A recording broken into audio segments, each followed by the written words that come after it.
Welcome back to another episode on the MAURO'S film channel. Well, looks like today we are outside testing the new Movmax blade arm specifically designed for the Dji Osmo Pocket. And what it does, well, it dampens actually the up and down movement when you have hard and rough terrain while filming rollers. And yes, I think this is the best system overall for a run and gun situation in every occasion. And yes, I'm right now waiting for my friends with some motorbikes to actually get them tracked down. But let's get to this simple, easy setup. So you have a 1/4 thread, actually threads on the stand for the Dji Osmo Pocket. And well, if you need the actual slight longer battery when you have the combo, you get an additional weight that you actually put on that, and then you have the actual balance set right for the Dji Osmo Pocket 3. And yes, you can mount it also in various different positions that you will actually see throughout the footage that I will use the Dji Osmo Pocket 3 with the Movmax arm. Okay, so one of the great things about the Dji Osmo Pocket 3 is the actual DJI Mimo app, and then you can select and track your subject while driving. And that's a great bonus, so you actually don't have to do anything, just drive, and the Dji Osmo Pocket will track your subject, car, motorbike, or whatever. And another thing, I will be kind of putting a safety strap additional here, because, well, a single point vacuum is not the best solution if you want to trust it 100%. You have to have a strap, and I will be putting a strap on that, so I am actually safe.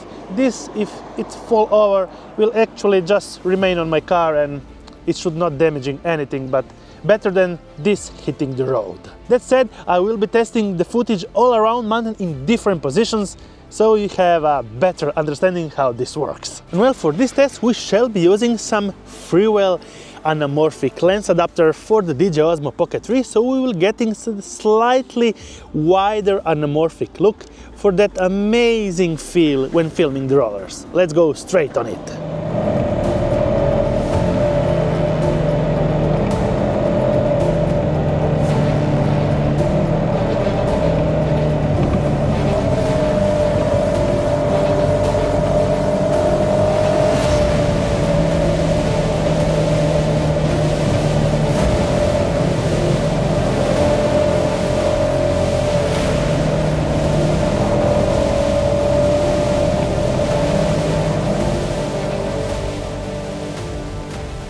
Okay, so now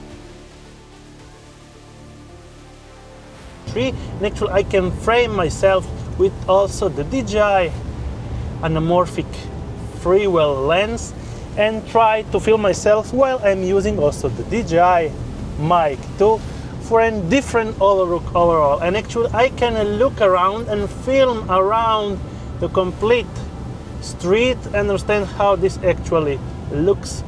And well, now we have the front view of my actual driving, and I think it looks pretty good, and I can go up and down while I'm driving to get a better view.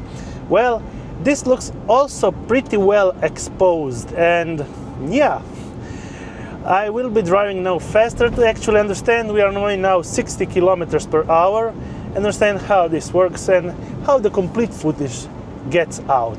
And now I will have to actually stop and turn around. So let's do that. Okay, so now I will be turning around and checking again the footage and going back for another drive. Well, this looks pretty stabilized, and I'm pretty amazed on how this actual works. And I will now rotate the gimbal to my internal view. Okay, we should slightly maybe change the exposure, but let's leave it like that because we lost the sun and we are just testing out this complete footage.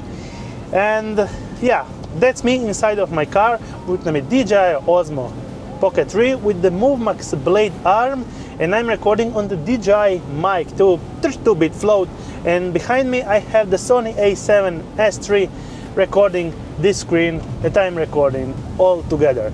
There go the Movmax blade arm in different various positions, used as an actual self-driving unit that I actually can film myself while recording with an actual action inside of my car, or actually some door rolly shots of motorbikes and cars. If you have any questions, feel free to comment down below. I will be happy to answer to all them. Till my next one, thumbs up if you liked it, subscribe to bell icon to get notified every time I make a new video, and see you on my next one.